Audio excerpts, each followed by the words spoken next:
Sports fans, this is Robert with WTP Sports here live on this Sunday morning, ready to talk college football's top teams on both sides of the ball.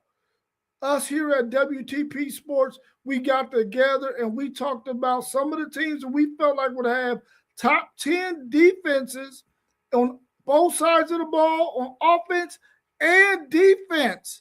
There are quite a few teams that we came up with, 8 teams to be exact.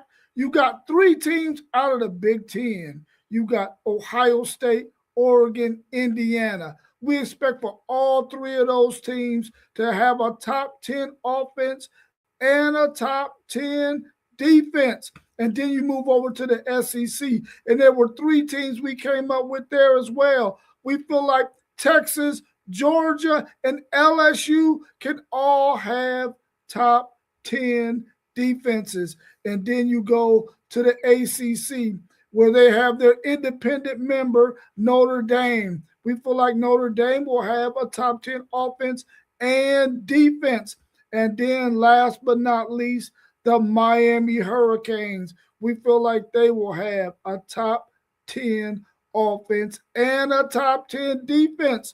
If you're in the chat, let us know of any other teams that you think can have a chance to have a top 10 offense and defense this year. I just named 8 that we came up with here at WTP Sports Dudes. Tell us who you think might be one of those teams. Because I'm telling you now, when you look at scheduling and you look at those 8 teams, quite a few of them play each other during the regular season. And we got those questions in the chat for us to tackle. Thank you for joining us this morning. Please hit the like button. Please subscribe.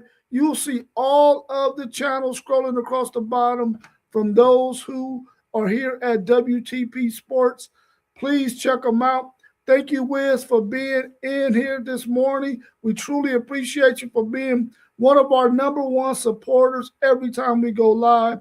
We truly appreciate you. And yes, your Notre Dame Fighting Irish is one of those teams who is ultra scary this season, who has a chance to go on to win the national championship when it's all said and done. When you look at that roster they have on offense and defense, those guys are loaded. Let's go into our chat and talk about some of these questions that we already have out there in the chat for us to discuss today. We got our man, SEC Sean. He's in the chat as well. He said, let's go, Rob. Sorry, I'm driving back today. I know you driving back, bro. Be safe. Enjoy them goodies that you usually stop and get on your way home. And I know you will be super excited. We also got Georgia is spelled Opolis 1410 is in the chat. I hope that he's a Georgia fan because I'm getting ready to talk about Georgia right now. Let's look at this question we have about the teams that we thought would have top 10 offenses and defenses here this year in college football. Georgia being one of them. We know for sure they're going to have a top 10 defense because Kirby Smart and those boys are going to be off the chain, but we feel like Gunnar Stockton is going to turn the corner, and they're going to have a really good run game, a really good tight end group, and they're going to be a team that can have a top 10 offense as well. It says Georgia is the only team on the list that doesn't play at least one of these teams that we have on our list. How would Georgia fare, in your opinion, if they played all of them? If they played them all? Listen. They've already beaten Texas 3 straight times. So I could definitely see them beating Texas. So that's one win. I think they could beat LSU because LSU hasn't had their number in quite a while. And then when you look over into the Big Ten, there's some tough teams there. You got Indiana, you got Oregon, you got Ohio State. How would they fare against those teams? I think they might go 2-1 or 1-2 against those 2 teams. I don't think that they will lose all 3, and I don't think that they will win all 3. But then when you look at Miami and you look at Notre Dame, how will they fare against those teams? and it will probably depend on where that game is played. If they're playing it in Georgia at their stadium, um, maybe they might be able to get a win. But if they had to travel to South Bend or they had to travel to Miami to play there in the Orange Bowl, it might not fare so well. So I can see Georgia out of these 7 teams possibly going 4-3, 3-4. If I was somebody who had to predict that. Let's bring our man T1 into this discussion. T1, how you feeling this morning? Feeling great, feeling great, feeling great. How you doing, big bro? I'm doing good, bro. I appreciate you joining us. We were talking about teams that we felt like would have a top 10 offense and top 10 defense. And we came up with, out of the Big Ten, we came up with Ohio State, Oregon, Indiana. Out of the SEC, we came up with Texas, Georgia, LSU, and then in the ACC, we have Miami, and then, of course, the independent Notre Dame. What's your thoughts on those 8 teams and the talent they have on their rosters and the possibility that they will all have a top 10 offense and defense? Those are 9 pretty good teams, man. And I'd say that there's a great chance for all of them to be in the top 10 for both the offense and defense. I'm just excited to see it get started, man.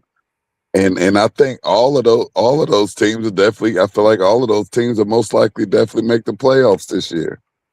So, man, I think there's a great chance for all of them to be in the top 10. I don't even know if there's one that I would possibly be able to take up out of there.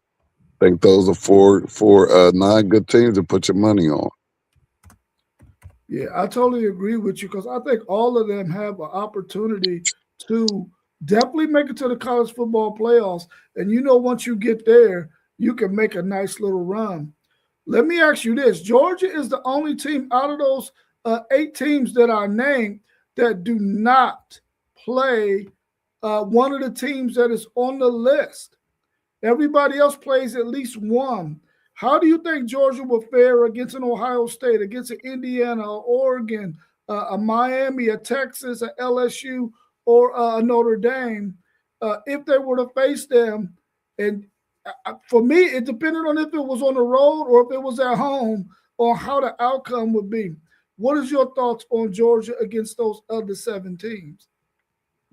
Yeah, I don't, as highly as they talk about the SEC, man, I'm not sure if Georgia will be prepared for those teams because all of those teams have some pretty nice schedules, and I understand that Georgia plays in the SEC, and they're gonna act like Georgia, has a dog fight every single week. But if they don't have any of those 8 teams on that schedule to give them that, that top 5, top 10 offensive and defensive battle, I mean, you need those type of games to prepare you for when you get into a dogfight. I think it could hurt them a little bit.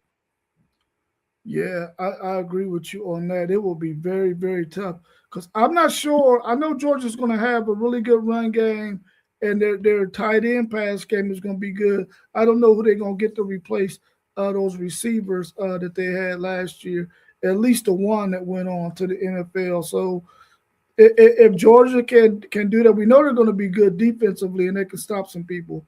But if they got to go on the road and play some of these teams, I think that the outcome would be less than 500. But if they get to play at home, 4 out of the 3, 4 out of the 7, then I think they could be over 500.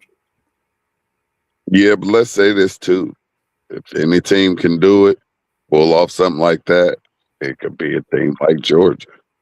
Georgia could have that schedule where they, possibly staying healthy, not having no like big major bangers, but a team like Georgia could go on there and still pop a Notre Dame or LSU or somebody. So if anybody could do it, Georgia can. Yeah, I definitely agree with that. Let's go to our next question that we got on the docket. It says Miami travels to South Bend to face Notre Dame. Will the winner go undefeated if they're undefeated when they meet?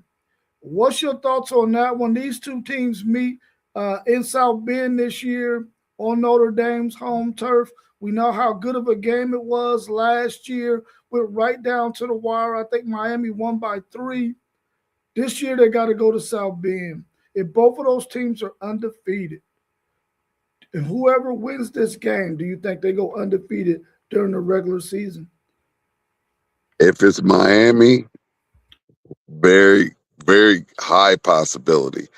If it's Notre Dame, they always have a tough schedule. So I don't know if that game catapults them to a undefeated season and puts them on that path because Notre Dame has a tough schedule. Notre Dame always has always have at least 3 bangers on there to where you don't know that they're going to go in there and win that game. So I think Miami possibly could, and I don't feel so great about Notre Dame running the table if they were to beat Miami at home. Yeah, SEC Sean has said he think the winner, if they're undefeated at that time, will both the winner will go undefeated. I think whoever wins that game will go undefeated too. Even though Notre Dame still will have to play SMU, which is a really good team on their schedule. I think Miami, to your point, has an easier road after Notre Dame and before Notre Dame than Notre Dame has after or before Miami. So I agree with you on that, but I think they both. If they're undefeated at that point, the winner will go undefeated. SEC Sean also said, be undefeated if Notre Dame, yes, their schedule is weak depending when Miami plays SMU. Also, both of them, I guess, play SMU this year, so maybe it's pretty even there. But I like both of those teams to make it to the college football playoffs. Do you see both of them as college football playoff teams? I do. I see both of them as I see both of them in there for sure. And I don't see Notre Dame missing out 2 years in a row. Yeah, me neither, especially when they were right on the brink of making it last year. Many people thought they should. I think both of them are, unless barring some major injuries, we always got to factor that in. But if they don't have any major injuries, I think both of those are playoff teams. In fact, I think all 8 of these teams that we named are probably good candidates to make it to the college football playoffs.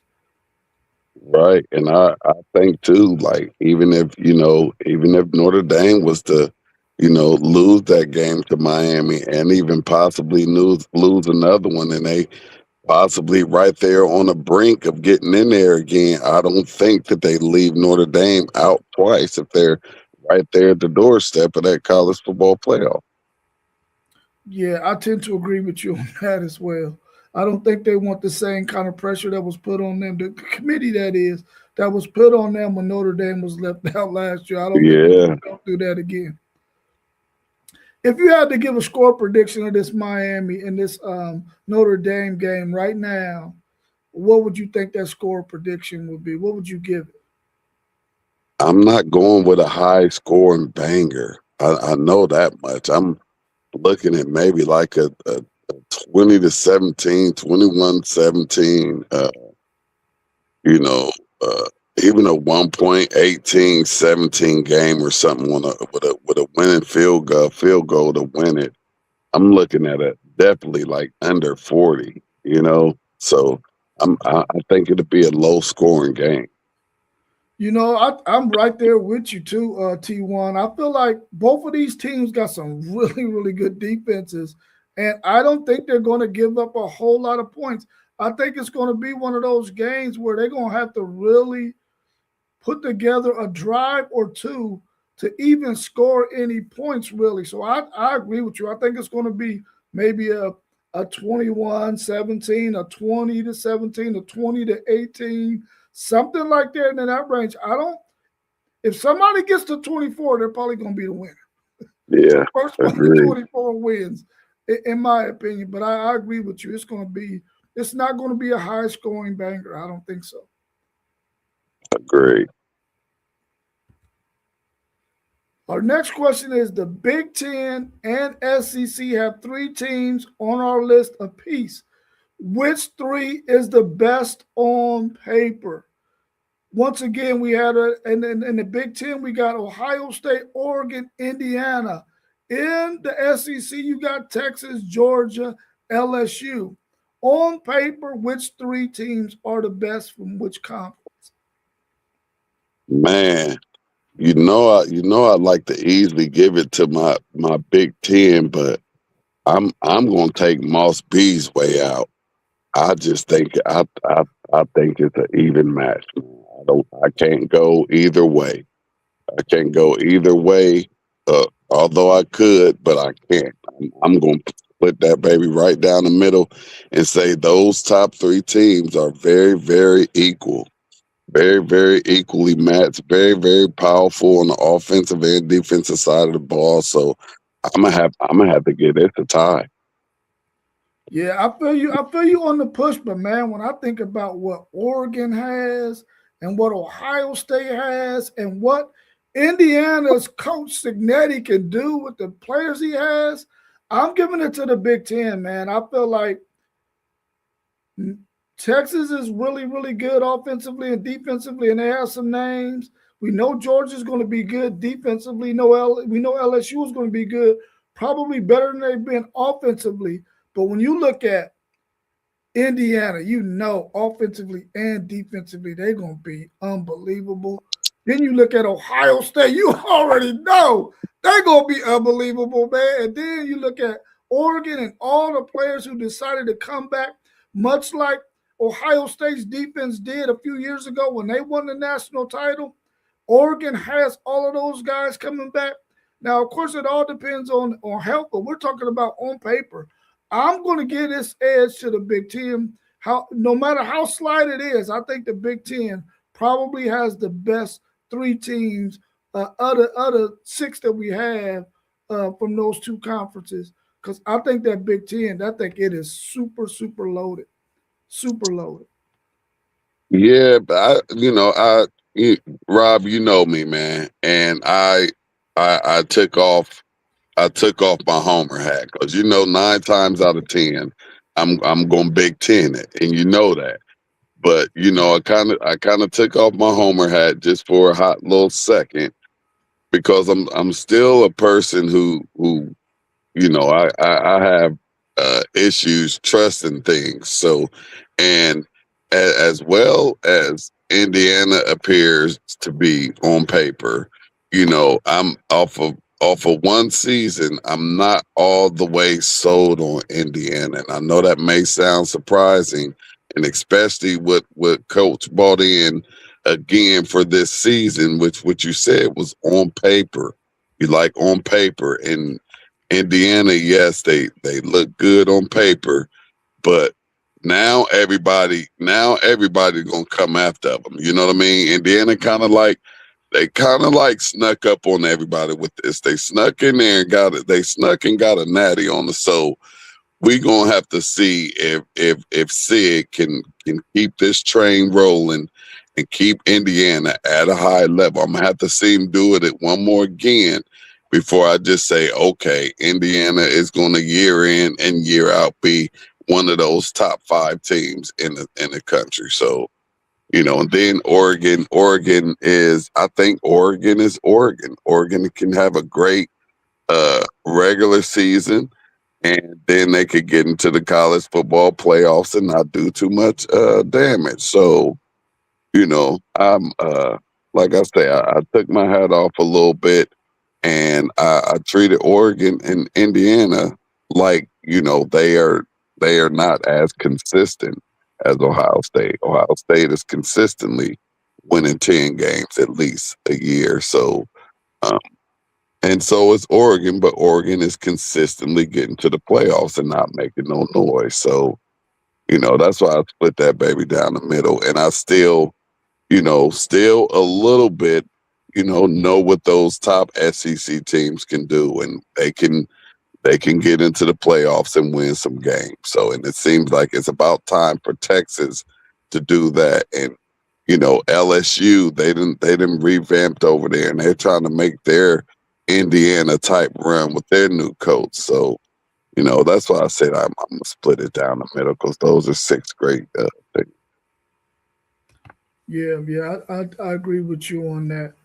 Thanks, Tim. 18 188. Thank you for joining us again. We truly appreciate you joining us every time we go live here at WTP Sports. We truly appreciate you. Let me get you, because you mentioned Signetti. I want to get your thoughts on this, because we talked about it yesterday. And I made the statement that I don't think, outside of Signetti going to the NFL, that he will go anywhere else in college. But then post game threw out, maybe he would go to Alabama. Do you think Alabama will be the only school that he would leave Indiana for? No, I think he would. I think he would possibly go to uh, another high profile university with a great football system. But we know it's always going to be about that money. So if somebody throws him out, just a huge bag, and it's one of those, top ACC teams, or you know even the Notre Dame. So yes, I could see him leaving Indiana. That's what happens in college football, college basketball now. You never know where anybody can end up, whether that be a player or a coach. Nobody is safe now. So yes, I definitely could see him anywhere that's going to give him that bag and give him the opportunity to put a team together to compete for a national championship. Yeah, I think it's gotten a little easier for him to get people to come to Indiana, but I don't know about from the high school ranks yet.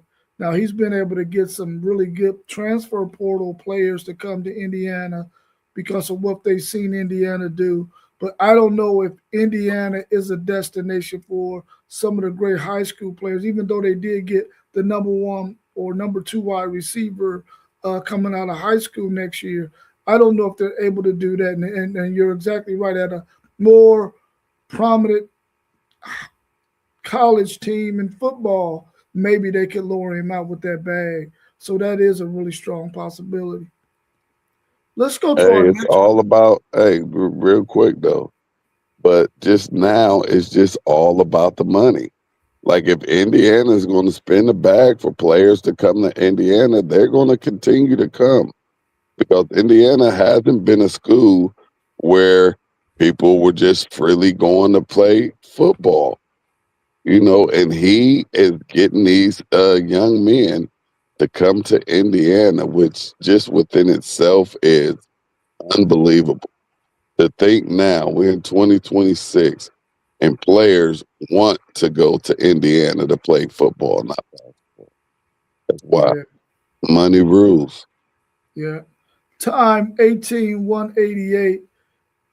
I thought the same thing. I felt like only place Signetti would go to the NFL. And I believe you're saying the same thing.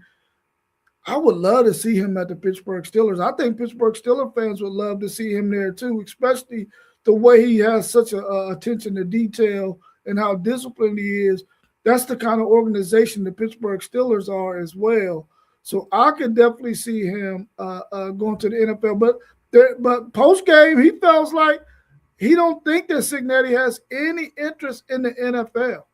So, I mean, I guess we just got conflicting thoughts on that when it comes to Kurt Cignati and possibly going to another college team or going to the NFL, because I really feel like somebody could throw him the bag and maybe lower him away from Indiana. But Indiana is one of those schools right now that's saying, listen, whatever the bag is, we got it too. We don't give it to you. So maybe he stays put. I don't. I don't feel like. I don't think that he'll be as successful in the NFL now.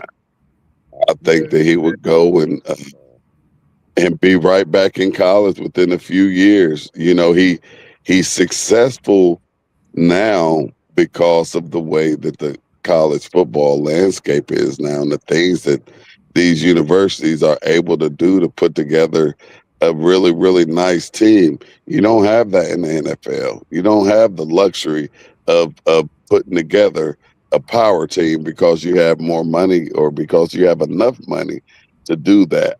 He's See, a lot of these college coaches need to stay in college. Like, it's known that your college coaches aren't going to the NFL and lighting it up like the players are. So I think he should stay put. And if he does go anywhere, he better stay in college. Yeah, I think SEC Sean doesn't think he has the person. Well, he doesn't have a personality fit for the NFL, and that could possibly be true. Um, I mean, we'll have to wait and see on that. Maybe that's something that happens down the road.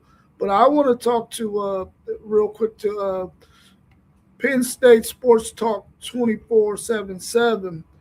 Yesterday we did our Big Ten preseason preview, and we brought Penn State in at number 7, and we are really high on Matt Campbell, the players he brought in, Rocco Beck, and everything that we know that Matt Campbell can do. Because I believe his style of play fits the Big Ten perfectly. I think that's what he wants to do, and he gave my Texas Longhorns fits when he was at Iowa State, and I think in a couple of years, we're really going to see Matt Campbell bring Penn State back to prominence. I know we had him at 7 behind the likes of Oregon, Ohio State, Indiana, Michigan, USC, Iowa. But I think that they could definitely get into that top 5. For one, they got the schedule to be able to do it. And for two, I think whenever you got a quarterback like Rocco Beck, who is a freaking gamer, that guy can play some football at this level. I think they're going to have an opportunity to be really good. And their schedule is so nice for them to go at least 10-2, 11-1, that we could possibly be talking about this Penn State team being higher ranked than what we had them at 7 in the preseason. So thank you for that question and those comments. We really, truly appreciate that. Let's go to our next question that we had in the chat, and then we'll get to some more that we have from other people that are in the chat. It says, Texas being one of the schools that we had that we believe will have a top 10 offense and defense, will face Ohio State at home and LSU on the road. How important is it for Texas not to go 0-2, because their chances of making the college football playoffs will be kind of jacked up? Maybe I need to read that question again. Texas will face Ohio State at home and LSU on the road. How important is it that Texas doesn't go 0-2 for their college football playoff hopes? T1, how important is it that Texas does not go 0-2 in those 2 games? It's very important. Those are their top 2 games. So they don't want to go 0-2. If they go 0-2, they don't say Texas that they aren't ready for the big boys. So they have to win one of those games. They have to. But I will say this as well: if they were to drop those 2 games and win the remaining 10, they're in the college football playoffs, and those games didn't hurt them. They just built them up and got them ready for the college football playoffs. So although they have to win one of those games, if they don't, but they go undefeated, they're okay at 10-2. So, and if they drop a third one,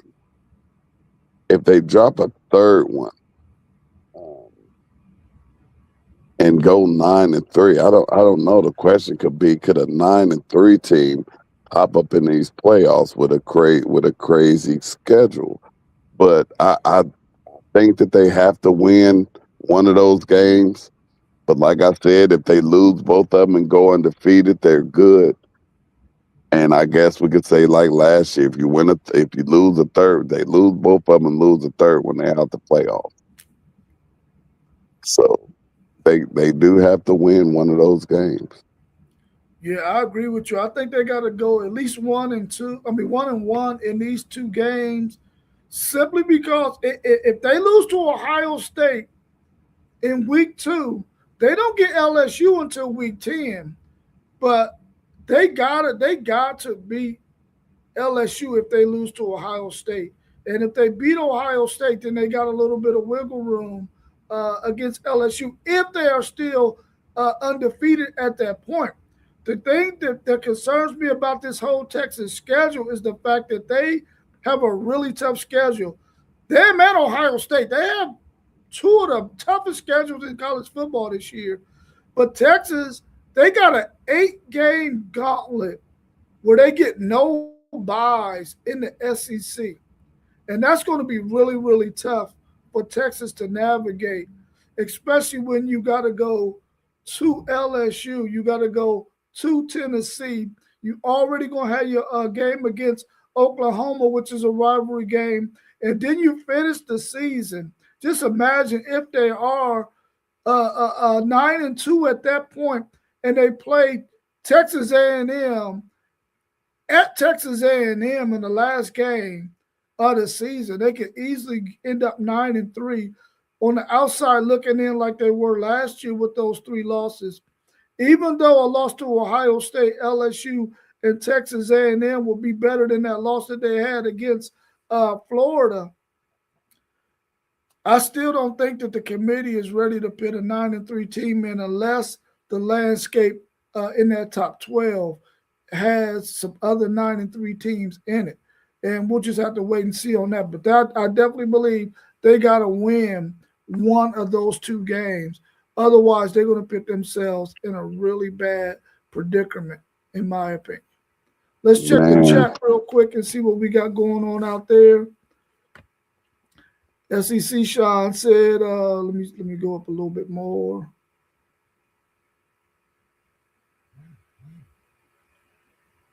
I'm just gonna say that's one hell of a schedule, man.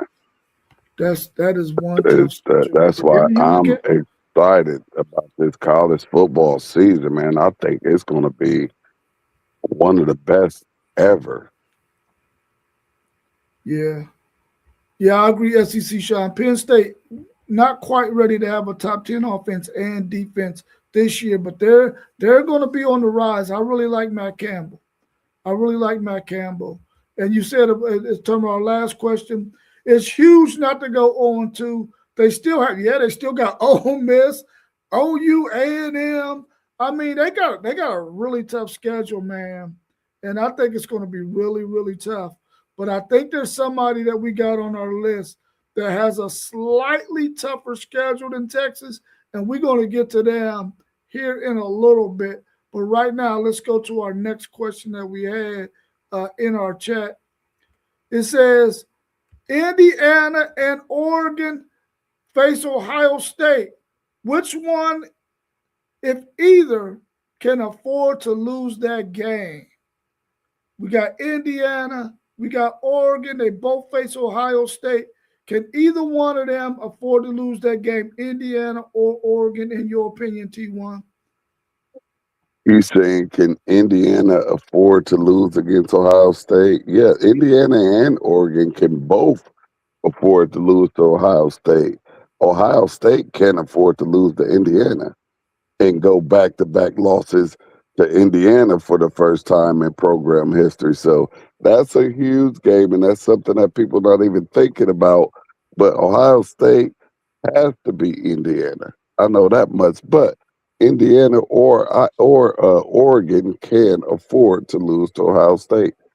10-2 will get you into that college football playoff. Yeah, I feel like either one of them could possibly afford to lose to Ohio State.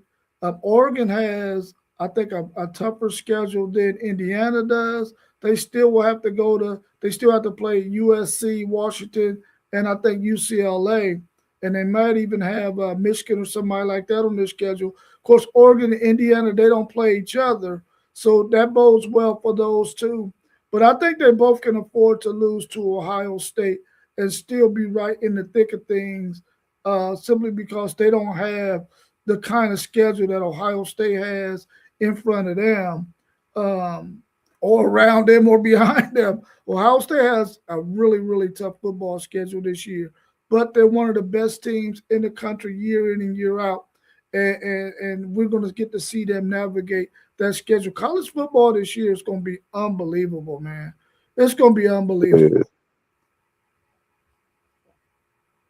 Let's go see what we got down in the comments before we go to our next question. Let's see what our chat has to say so far. Our man SEC Sean says, I think Oregon can more than Indiana. I'm probably on the other side of that SEC, Sean. I probably feel like Indiana could lose to Ohio State more than Oregon, because I think Indiana has a slightly less tougher schedule than Oregon. I think Oregon might play a couple of more of those better teams in the Big Ten than Indiana. So I'm right on the other side. But you know what? You probably got the schedule board up in front of you, and you probably comparing all those notes. So you might be right, SEC Sean. You might be right. Let's go to our next question. It says, Ohio State plays 3 other teams on our list. We got 8 teams on our list, and Ohio State plays 3 of them. They play Oregon, they play Indiana, and they play Texas. They got to travel to Austin, and they got to travel to Bloomington to play Indiana, and Austin to play Texas. They get Oregon at home. Ohio State, will they go 3-0, 2-1, 1-2, or 0-3? What's your answer, T1? Them is your boys now. Them is your boys. 3-0, baby. 3-0. I'm like you said, this college football season is going to be exciting, and I can't wait to see my hungry Buckeyes get out there and do what they do against these top teams, man. I got 3-0. I'm not even thinking of a possibility of a 2-1 or a 1-2. I got a flat out 3-0, and I'm sorry to say this, big bro, but we're gonna go down there to Texas, and we're gonna do what we do best, and that's win and silence some home fans out there. I'm 3-0, bro. I'm 3-0. I don't see nobody popping us.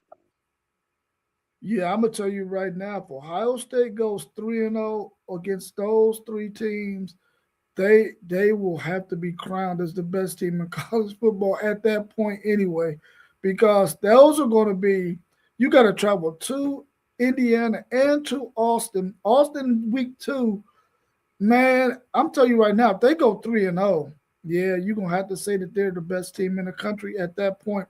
But I definitely need them to go to at least 2-1, and that one loss got to be to my Longhorns. We have got to win this game, man. Listen, if you think about it, he's 0-2, Steve Sarkisian, that is, against Ryan Day. He got to get that win, man. That's one of the clouds that's hanging over Steve Sarkisian's head. He hasn't been able to beat Ryan Day, and of course, he's 0-3 against Kirby Smart.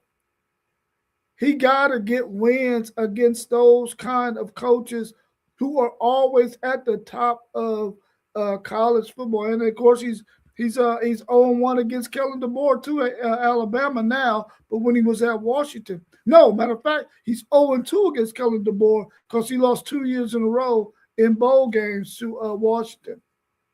So listen, man, he has got to beat Ohio State in week 2.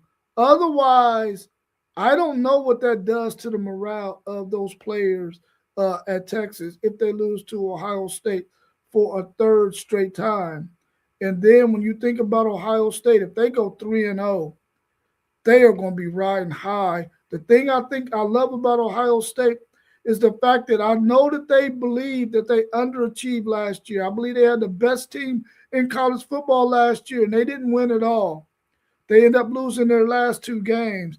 And I think they're going to have a serious ultra focus this year, and they could possibly go 3-0 because they're going to be so in tune with what their coaches are saying, so in tune with the details and all of that, that they're going to be really tough to beat. But I believe Ohio State has the toughest schedule in college football this year. If you go look at that thing, and we already named three teams that we believe will have top 10 offenses and top 10 three defenses that they have to play. Now, of course, Ohio State is a team with a top 10 offense and defense too. But when you look at the rest of their schedule, they still got to play Michigan, which is a rivalry game, and we know how that thing can be. And I think they got another really tough game on their schedule too. Maybe it's Iowa or somebody like that. But I think they have the toughest Illinois, schedule. Illinois, Iowa, they got the Illinois, toughest schedule. Iowa, and Illinois are they're not just walkover Big Ten teams that you're just gonna walk over. Yeah, I agree. They might even play somebody else on the West Coast, maybe a UCLA or somebody like that. And I think UCLA came in at 10 on our list in our preseason rankings for the Big Ten. But I think Ohio State has the toughest schedule in college football, and I think Texas is probably a close second. But both of them got some really tough schedules this year, and it's going to make college football so freaking exciting week in and week out. Hey, but the history with the last time we had the home and home with Texas, we split them. So, you know, there's a possibility that Texas could get us at home, and so that's definitely going to be probably one of the games of the year in just week 2. So, that's definitely all eyes are going to be on Austin week 2 of that college football season, and Austin Texas needs that victory against Ohio State. They need that victory against Ohio State, just like Ohio State needs that victory when we play Indiana again. We cannot drop 2 straight against Indiana. That goes against everything that our program stands for. Yeah, I agree with you on that. That was a really good take right there, T1. Let's go to the last question that we had in the chat that we had from last night. But we'll go through the chat and see if there's any more statements or questions out there. Which of these 8 teams has the toughest road to try and make it to the college football playoffs? Those teams again are Oregon, Ohio State, Indiana, Georgia, LSU, Texas, Notre Dame, and Miami. Of those 8 teams, who do you think has the toughest road to try and make it to the college football playoffs? I think Ohio State and Texas, man. I think those teams, although all of those teams, they're going to have to fight. Nobody on there has an easy route to an undefeated season. Everybody on that list is going to have to fight for that undefeated season if they want that, or even that one loss. I could possibly see everybody on there with one loss. I could see there not being an undefeated team this year, or if it is, it's only maybe 1 or 2 of them because we have so many competitive teams and we're going to have some bangers out here. But I got to go with Ohio State and Texas. I think they have the hardest road to an undefeated season. Yeah, I agree with you. I think Ohio State has the toughest road simply because of the schedule that they have. They have a really, really tough schedule, but man, they are a really, really good football team. But I think week in and week out, Ohio State is going to have an opportunity to really play against some really good opponents, which is really going to help them going into the college football playoffs. So if they navigate it to where they make it to the college football playoffs, they're probably going to be the best prepared team to make a run in the college football playoffs, in my opinion, based on their schedule. And I feel like Texas is a really close second to being the same way because of the strength of their schedule too, especially once you get past Oklahoma They got a stretch of, well, I think Oklahoma is one of the games because their bye is right before the Oklahoma game. They got 8 straight SEC games that they got to play. I think 3 of them are on the road and 4 of them are at home. No, 5 of them are at home and 3 of them are on the road. And that's going to be really, really, really tough to navigate, man. And they got to go to A&M, they got to go to Missouri, and they got to go to LSU. That they still play Ole Miss. So I think they got a really tough schedule now. Of course, they play Arkansas, but Arkansas, we had them coming in last in the SEC preseason ranking. So I don't think that's going to be too much of an issue, even though that's a semi-rival game. I just feel like those two teams really had the toughest schedule out there. Oregon may have a close third because I think they got to play all of the West Coast schools and then they got to play against Ohio State. So it's going to be tough, but you're exactly right. All of them have a slate that they got to run that's going to be really tough. It's going to prepare them for the college football playoffs. But I just feel like Texas and Ohio State will probably be the most prepared if they make it to the college football playoffs because of the slate they have to run. I just hope all of these teams stay healthy and are able to put the product out there on the field that we all, as college football fans, are looking forward to seeing. Is there anything else you want to touch on before we wrap up for today? Nah, I'm just going to piggyback off what you just said, and I pray that college football has one of the healthiest seasons that they've had in a long time. I don't want to see any of these high profile athletes, going out in week 2, week 3 of the season and, kind of destroying the hopes of these teams, college football playoff bids and hopes. So I just pray that we have a healthy season because I think this college football season is going to be bananas. And we do know and understand that injuries are a part of the game, and that's when other players get their opportunity to shine and put their name on a map. So I still would like for a healthy season, but we know that this is college football, and you have injuries, and you have those next in line players who you don't know, like who will pop out on the scene this year that nobody's talked about. Nobody knows. They might be number 2 on the depth chart or number 3 on the depth chart.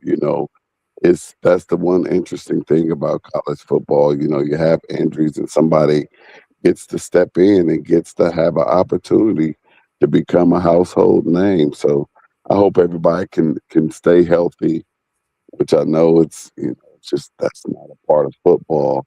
But I just hope and pray that these young men can stay healthy. We can actually get one of the best college football seasons that we've seen in a very long time. Yeah, I agree. And SEC Sean made a really good, it's a really good point right here. He was saying that Ohio State and Texas will be the best prepared, but they also might be the most beat up down that stretch because of those grueling games that they have to play. And to your point, we want these guys to be healthy, but we know it's football, and there's going to be some injuries that may not keep people out of games, but everybody's going to be banged up. You can't go through a whole entire 12 game stretch with playing against the physical teams that you're going to play and not be a little banged up. We just hope that nobody suffers any season ending injuries so that we can get the best college football possible out there. I think this college football season is loaded with some incredible football players.